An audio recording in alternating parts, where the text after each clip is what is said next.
Paz do Senhor, tudo bem? Hoje nós temos uma dica de livro super especial. Paulo, o Espírito e o Povo de Deus, do autor Gordon Fee. É um livro da editora Vida Nova e esperamos que você seja muito edificado com essa dica de livro.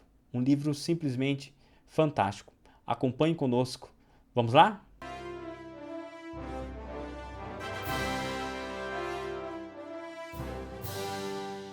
Então nós vamos dividir essa apresentação em 3 partes. Primeiro, vamos falar um pouquinho sobre o livro, depois sobre o autor e fazer uma análise da obra, ok? As 2 primeiras serão bem breves e a segunda nós vamos nos deter um pouquinho mais. Então vamos falar um pouquinho sobre o livro, sobre a estrutura do livro. Ele foi publicado originalmente em 1996, porém somente foi traduzido para a língua portuguesa em 2015. E ele possui 15 capítulos. Essa é a estrutura dele. No entanto, há também um apêndice. O que vai diferenciar o apêndice dos 15 capítulos? Enquanto os capítulos tratarão sobre o pensamento e o ensinamento do apóstolo Paulo acerca do Espírito Santo, o apêndice vai falar sobre a relação entre o batismo nas águas e o batismo com o Espírito Santo. Então, transcende ali os ensinamentos do apóstolo Paulo. Por essa razão, o autor justifica esse apêndice. Para ele foi um período complicado, sem saber se colocava como mais um capítulo, mas ele entendeu que se encaixaria melhor como um apêndice, como algo que transcende ali o tema principal do trabalho. Então, quem é Gordon Fee? Ele é PhD e o seu trabalho, a sua especialização quanto atuação é no Novo Testamento. Ele também é docente desta área no Regis College, em Vancouver, e autor e coautor de importantes obras. Eu destaquei aqui coautor porque em português há 2 importantes livros na área da interpretação bíblica em coautoria. Em língua inglesa, que é a sua língua materna, ele possui muitas outras obras. Eu vou aqui entrar na página da Amazon, página do autor, para vocês verem a quantidade de livros que ele possui. Temos aqui um livro em português, pela CPAD, Jesus, o Senhor segundo o apóstolo Paulo, How to Read the Bible for All It's Worth, um livro em língua inglesa, Como Ler a Bíblia, primeira e segunda carta aos Tessalonicenses, Revelação. Temos aqui o título, o livro original da nossa apresentação de hoje, Paulo, o Espírito e o Povo de Deus, exegese do Novo Testamento, traduzido para o português. Mais uma vez, Como Ler a Bíblia, Paulo, o Espírito e o Povo de Deus, 1 e 2 Timóteo, como escolher uma tradução da Bíblia, ouvindo ao Espírito no texto, mais um em português, Manual de Exegese Bíblica, e vou destacar esse aqui, A Presença Poderosa de Deus, o Santo Espírito nas Cartas de Paulo. Esse livro foi o que deu origem ao que nós estamos estudando hoje. Qual a diferença? Enquanto esse que está em destaque aqui, ele possui 967 páginas, enquanto que nós estamos estudando um pouco mais de 200 páginas. Mas não é apenas um número de páginas, não é simplesmente um resumo, mas a linguagem também ela passou por um trabalho. Enquanto esse é um trabalho mais teológico, Paulo, o Espírito e o Povo de Deus, é um trabalho mais voltado para o público em geral. Desta forma, nós vamos iniciar a nossa análise da obra. Eu dividi essa apresentação didaticamente em 2 partes, como vai ficar claro para vocês nesse próximo slide. O livro investiga o ensino sobre o Espírito Santo presente nas epístolas paulinas. Então, esse é o objetivo do livro. É estudar a presença do Espírito Santo nos escritos de Paulo. O que Paulo falou sobre o Espírito Santo, o que Paulo ensinou sobre o Santo Espírito.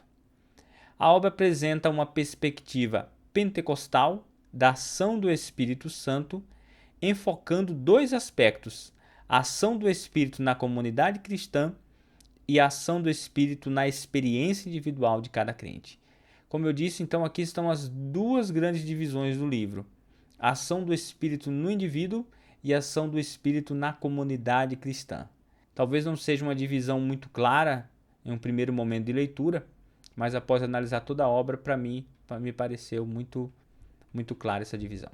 Então vamos iniciar falando sobre a experiência individual com o Espírito Santo. Aí eu coloquei uma frase aqui extraída do livro, que é o seguinte: como você sente a presença de Deus? O autor recebeu a visita de alguns religiosos em sua casa e começaram a discutir sobre se o Espírito Santo era ou não uma pessoa.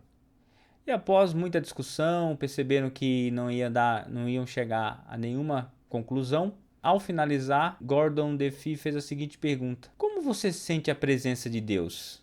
E segundo ele, essa pergunta deixou as pessoas um pouco embaraçadas. Mas como assim a presença de Deus? O que você quer dizer com isso? Então ele entendeu ali que essa discussão no âmbito intelectual, quando transferida para o âmbito individual, desestabilizava as pessoas. Por quê? Porque lhe faltava justamente isso: a presença do Espírito Santo de Deus, que fazia essa ligação no relacionamento entre o espírito do homem e o Espírito de Deus. Então não era apenas uma discussão intelectual, mas era muito mais uma discussão sobre a experiência que cada um tinha com Deus.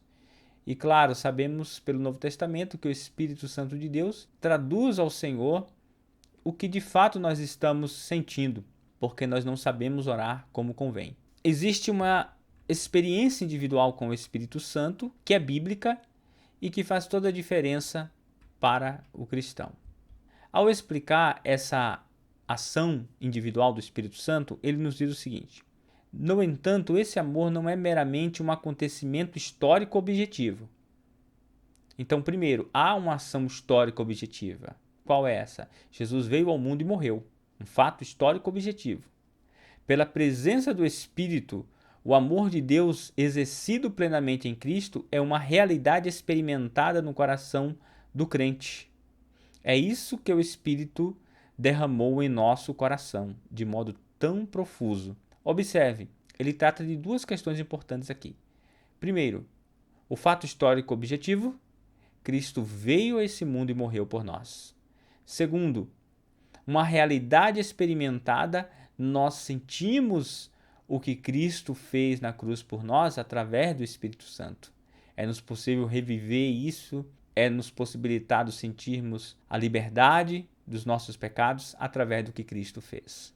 Para o autor, o Espírito parece ser tanto aquele que dá início à nossa fé, quanto aquele que é recebido por essa mesma fé. Porque ao mesmo tempo que o Espírito Santo ele dá início à nossa vida com Deus, ele é aquele que é recebido no momento da conversão, ou seja, nós precisamos crer para receber, mas ao mesmo tempo o Espírito Santo é aquele que nos faz crer.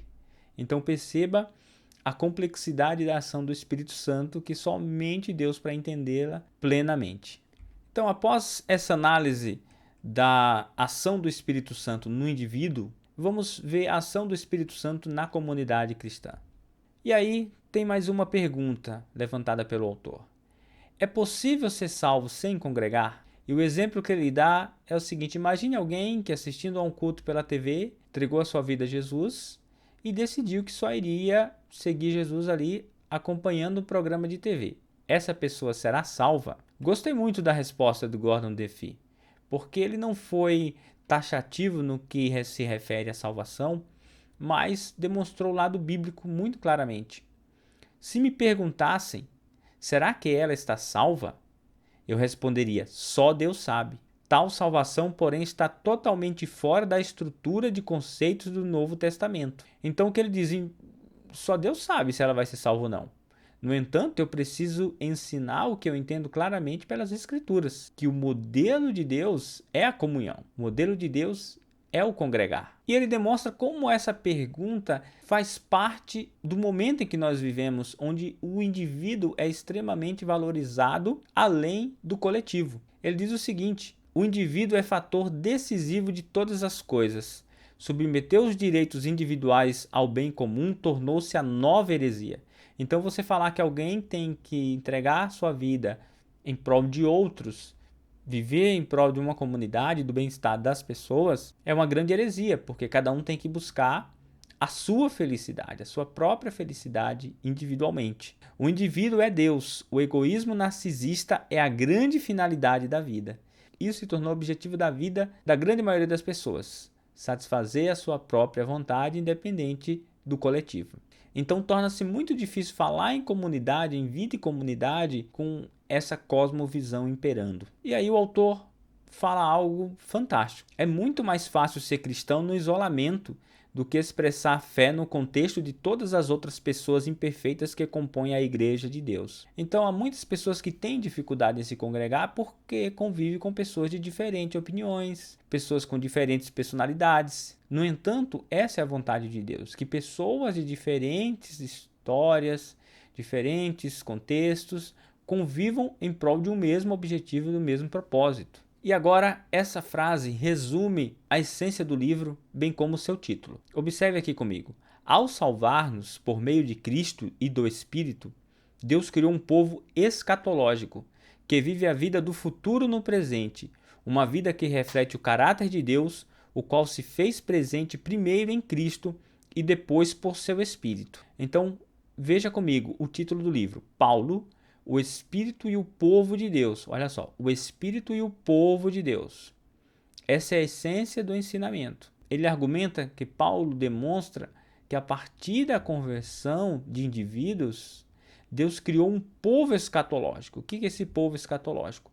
Um povo que olha para frente, um povo que vê o futuro, que contempla lá na frente, que contempla o fim, contempla o retorno de Cristo. No entanto, essa contemplação não impede que esse povo, a igreja, viva a vida do futuro no presente. Então nós tentamos ao máximo que os princípios do reino de Deus sejam vividos aqui nesse mundo.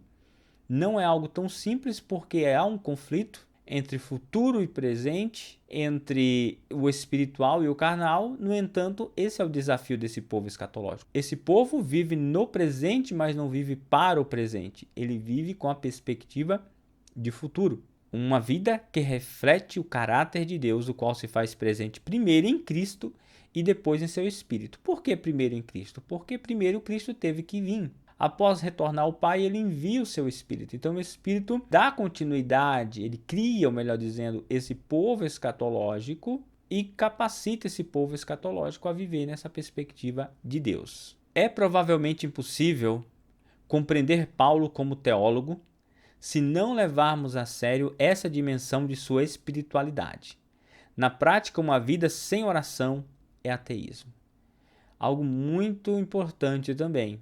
Muitos estudos sobre a vida de Paulo e muitas vezes essas pesquisas ignoram o lado espiritual de Paulo. O autor vem nos dizer que Paulo fez uma teologia braçal, ou seja, enquanto ele convivia com as pessoas, enquanto ele trabalhava, ele desenvolvia a sua teologia.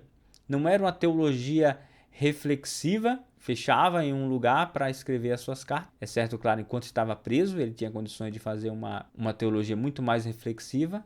No entanto, era nas viagens, nos trabalhos, resolvendo os problemas da igreja, que ele desenvolvia a sua teologia. E para entender bem Paulo, é importante entender esse lado espiritual de Paulo, que reflete também o seu relacionamento com Deus por meio do Espírito Santo de Deus. Não é apenas algo teórico, mas é algo vivencial. E aí ele fala, na prática, uma vida sem oração é ateísmo. Porque embora você confesse a Deus, na prática você não vive um relacionamento com esse Deus. Outro ponto importante que serve de alerta para a igreja nos dias de hoje é a abordagem que o autor faz de 1 aos Tessalonicenses, capítulo 5, 19 e 22. Não apagueis o espírito, não desprezeis as profecias, julgai todas as coisas, retende o que é bom, abstende-vos de toda forma de mal. Então o que ele vai dizer? Enquanto um grupo da igreja enfatiza o não apagueis ao espírito, outro grupo enfatiza julgai todas as coisas. Então, enquanto um grupo tenta não apagar o Espírito Santo, dando lugar para o Espírito Santo se manifestar com os dons, até por meio das profecias, então há grupos que não desprezam, que valorizam excessivamente as profecias. Outros julgam excessivamente. Então, quem não apaga o Espírito, não despreza, valoriza as profecias, não julga todas as coisas. E quem julga todas as coisas, muitas vezes apaga o Espírito e despreza as profecias.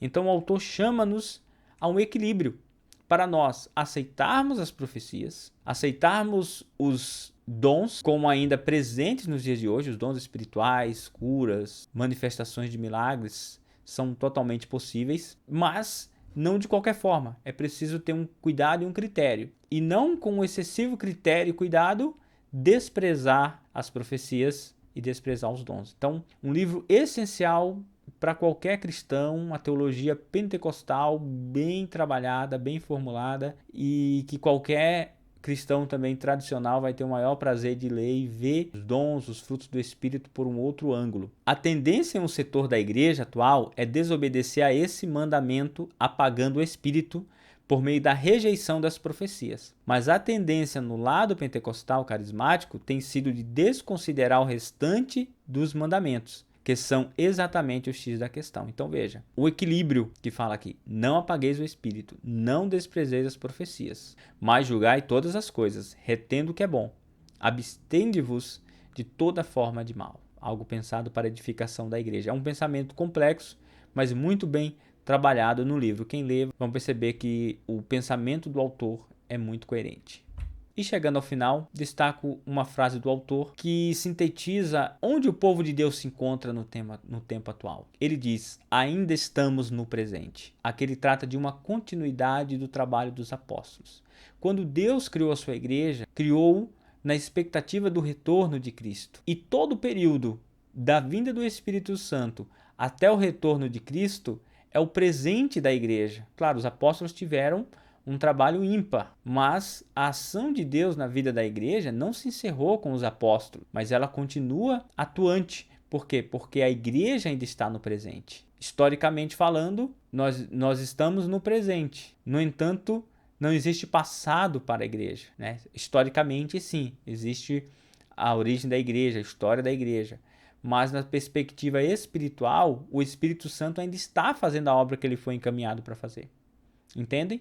Então a igreja ainda está no presente. É um povo de Deus, um povo escatológico que ainda está vivendo no presente, contemplando o futuro. Uma frase simples, mas que sintetiza bem o pensamento e o lugar da igreja nos dias de hoje e na história do mundo, desde a vinda do Espírito Santo até o seu encontro com Cristo. Ainda estamos no presente. Desta forma, te agradeço. Se inscreva para continuar recebendo os nossos vídeos. Estamos trabalhando aí, sempre que podemos, produzindo material edificante. Também te convido para visitar o nosso site www.firmepropósito.com.br, bem como o nosso canal de YouTube Firme Propósito, a nossa página do Facebook Firme Propósito. Vai ser um prazer receber você e estar em contato com a sua pessoa. Um grande abraço e até o próximo vídeo.